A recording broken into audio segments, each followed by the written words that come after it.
দ্বিতীয় পর্যায়ে যুদ্ধবিরতি আলোচনার প্রস্তুত ইসরায়েল, গাজায় স্থায়ী সমাধান চায় হামাস। আলোচনায় অংশ নিতে দোহায় যাচ্ছেন ট্রাম্পের দূত। গাজা দখলের যেকোনো চেষ্টা প্রতিহত করতে তুরস্কের জোরালো দাবি। পাকিস্তানের ভ্রমণ পুনর্বিবেচনার পরামর্শ যুক্তরাষ্ট্রের, নিরাপত্তা ঝুঁকির সতর্কবার্তা। ভিসা ব্যবস্থা সহজ করছে রাশিয়া ও চীন। সোমবার শুরু ইরান, রাশিয়া ও চীনের যৌথ নৌ মহড়া। ইরানে হামলা হলেই পারস্য উপসাগরীয় অঞ্চল পানিশূন্য হয়ে পড়বে, কাতারের সতর্কবার্তা। ইউক্রেনে রাতভর রুশ হামলায় 25 জনের প্রাণহানি। সিরিয়ায় আসাদপন্থী ও সরকারি বাহিনীর সংঘর্ষে 1000-এর বেশি নিহত।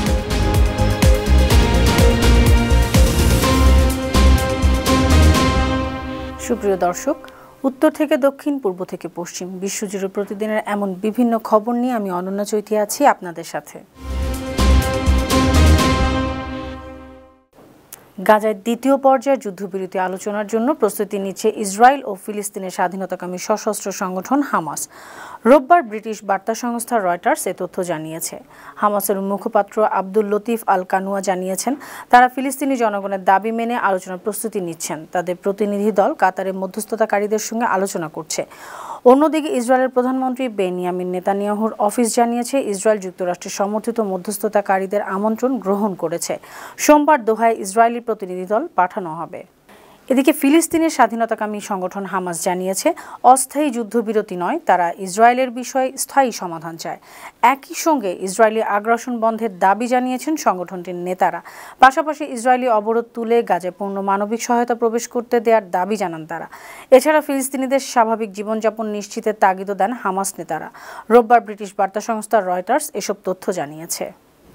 অন্যদিকে গাজায় যুদ্ধবিরতি নিয়ে আলোচনার জন্য আগামী মঙ্গলবার কাতারের দোহায় যাচ্ছেন মার্কিন প্রেসিডেন্ট ডোনাল্ড ট্রাম্পের মধ্যপ্রাচ্য বিষয়ক দূত স্টিভ উইটকফ। মার্কিন সংবাদ মাধ্যম এক্সিওস এই তথ্য জানিয়েছে। দুজন মার্কিন কর্মকর্তার বরাত দিয়ে প্রতিবেদনে বলা হয়েছে, উইটকফ ইসরায়েল ও হামাসের মধ্যে একটি নতুন জিম্মি মুক্তি এবং যুদ্ধবিরতি চুক্তির মধ্যস্থতার চেষ্টা করবেন।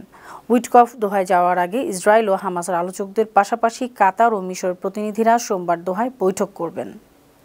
তুরস্কের পররাষ্ট্রমন্ত্রী হাকান ফিদার বলেছেন, ফিলিস্তিনের গাজা দখলের যে কোনো চেষ্টা প্রতিহত করতে হবে।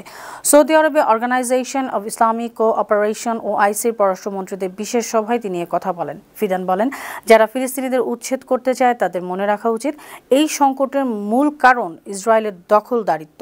তুরস্কের পররাষ্ট্রমন্ত্রী আরও বলেন, ফিলিস্তিনিরা সবচেয়ে বেশি ভোগান্তিতে আছে। ফিলিস্তিনি ভাই বোনদের আরও বেশি সহায়তা করতে হবে। আরবদের অবশ্যই ঐক্যবদ্ধ হতে হবে। ইরানের পরমাণু স্থাপনাগুলোতে হামলা হলে 3 দিনের মধ্যে পারস্য উপসাগরীয় দেশগুলো পানিশূন্য হয়ে পড়বে। মার্কিন যুক্তরাষ্ট্র ও ইসরায়েলকে এমনই সতর্কবার্তা জানিয়েছেন কাতারের প্রধানমন্ত্রী ও পররাষ্ট্রমন্ত্রী শেখ মোহাম্মদ বিন আব্দুর রহমান বিন জাসিম আল সানি। কাতারের প্রধানমন্ত্রী বলেছেন, ইরানের দক্ষিণ অঞ্চলে বুশেহর পরমাণু স্থাপনায় হামলা হলে গোটা পারস্য উপসাগরের পানি দূষিত হয়ে যাবে। মার্কিন রাজনৈতিক ভাষ্যকার উপস্থাপক টাকার কার্লসনকে দেওয়া সাক্ষাৎকারে এসব কথা বলেন তিনি। গেল শনিবার দুবাই ভিত্তিক সংবাদ মাধ্যম গালফ নিউজ এসব তথ্য জানিয়েছে। দুদেশে ভিসা ব্যবস্থা আরও সহজ করবে রাশিয়া ও চীন। গেল শনিবার রাশিয়ায় চীনা দূতাবাসের চার্জ দি অ্যাফেয়ার্স ঝাং ওয়েই এ তথ্য জানান। রাশিয়ার রাষ্ট্রীয় সংবাদ সংস্থা তাসকে দেওয়া সাক্ষাৎকারে ঝাং বলেন, দুই দেশের নাগরিকদের একে অপরের দেশের সফর ও পারস্পরিক সম্পর্ক জোরদার করতে চায় চীন ও রাশিয়া। দুই দেশ ভ্রমণ সংক্রান্ত নিয়মকানুন আরও সহজ করতে পারস্পরিক আলোচনা হচ্ছে। সোমবার থেকে শুরু হচ্ছে ইরান, রাশিয়া ও চীনের যৌথ নৌ সামরিক মহড়া। ইরানের সংবাদ মাধ্যম তাসনিম নিউজ এজেন্সি রোববার এ তথ্য জানিয়েছে। ইরানি নৌবাহিনীর আয়োজনে চাবাহার উপকূলের ভারত মহাসাগরের উত্তর অংশে এই মহড়া হবে। এতে রাশিয়া, চীন, ইরানের নৌবাহিনী, ইসলামিক রেভলিউশনারি গার্ডস কর্পস অংশ নেবে। মহড়ায় অত্যাধুনিক নৌযুদ্ধ সরঞ্জাম ব্যবহার করা হবে। এই মহড়ার মূল লক্ষ্য আঞ্চলিক নিরাপত্তা জোরদার করা। পাকিস্তানে ভ্রমণে নতুন সতর্কবার্তা জারি করেছে মার্কিন যুক্তরাষ্ট্র। সন্ত্রাসবাদ সহ নানা ঝুঁকির কারণে দেশটিতে সফর না করতে মার্কিন নাগরিকদের পরামর্শ দেওয়া হচ্ছে। মার্কিন পররাষ্ট্র দপ্তরের বিবৃতিতে জানানো হয়েছে, পাকিস্তানের বেলুচিস্তান ও খাইবার পাখতুনখো প্রদেশে সন্ত্রাসী গোষ্ঠীগুলো সক্রিয় রয়েছে। সেখানে যে কোনো সময় হামলা হতে পারে। এসব কারণে পাকিস্তানে কর্মরত মার্কিন সরকারি কর্মকর্তাদের বড় জমায়েতে যোগ দিতে নিষেধ করা হয়েছে। রাশিয়ার ক্ষেপণাস্ত্র ও ড্রোন হামলায় ইউক্রেনে 25 জন মারা গেছেন। বিবিসির খবরে বলা হয়, সবচেয়ে ভয়াবহ হামলা চালানো হয়েছে ডোনেৎস্ক অঞ্চলে। এতে 11 জন মারা গেছেন, আহত হয়েছেন 40 জন। শনিবার ডোনেৎস্কের ডোব্রোপিলিয়া শহরে 2 ব্যালিস্টিক ক্ষেপণাস্ত্র 8টি আবাসিক ভবন ও একটি শপিং সেন্টারে আঘাত হানে। এছাড়া খার্কিভ অঞ্চলে বহুদুখী শহরে ড্রোন হামলায় 3 জন নিহত ও 7 জন আহত হয়।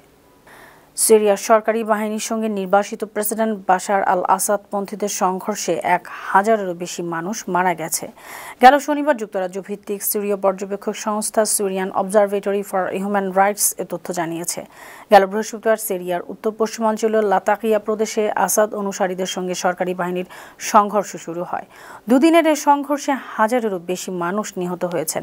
নিহতদের 745 জনই বেসামরিক নাগরিক, 125 জন সরকারি নিরাপত্তা বাহিনীর সদস্য, আরও 148 জন আসাদের অনুসারী। রোববার ব্রিটিশ বার্তা সংস্থা রয়টার্স এসব তথ্য জানায়। সুপ্রিয় দর্শক, এই ছিল আজকের বিশ্বজুড়ে প্রতিদিন। এমন আরও নানা খবর নিয়ে আগামীকাল আবার আপনাদের সামনে হাজির হব। আপনাদের মন্তব্য, পরামর্শ আমাদের এই আয়োজনকে আরও প্রাণবন্ত ও সৃজনশীল করে তুলতে পারে। সেই পর্যন্ত ভালো থাকুন, সুস্থ থাকুন, বানু টিভির সঙ্গেই থাকুন। আল্লাহ হাফেজ।